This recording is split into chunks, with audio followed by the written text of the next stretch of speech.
Lawmakers wrapped up the 2017 legislative session this morning, and while there were some smiling faces, a last-minute veto by Governor Sam Brownback cast a shadow over the celebration. KSNT News reporter James Ryan has more on what the veto means for the state and why it has some lawmakers calling out their colleagues across the dome. There was drama here on the floor of the House this morning as senators across the hall left for the year before lawmakers had a chance to vote to override a veto surrounding mental health funding. Kansas lawmakers met one last time to celebrate the end of a very long 2017 session.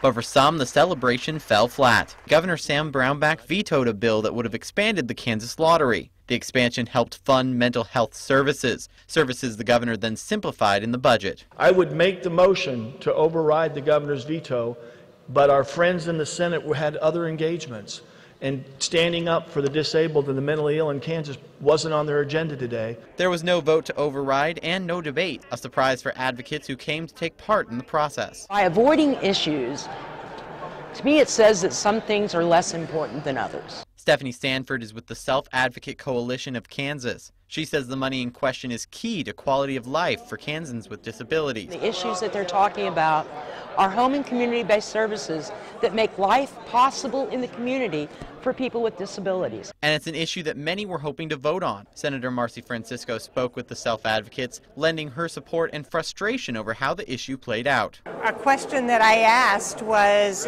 were we trying to do this quickly so that the House would not have an opportunity? Even if they didn't have the votes, Francisco says they still should have debated the issue. It's something lawmakers and advocates will be more than willing to fight for again in January. James Ryan, KSNT News. And there's still a chance lawmakers could be back for a special session over school funding. That's if the Kansas Supreme Court rules the latest increase in school spending is not enough. The court will start hearing arguments in the school funding lawsuit next month.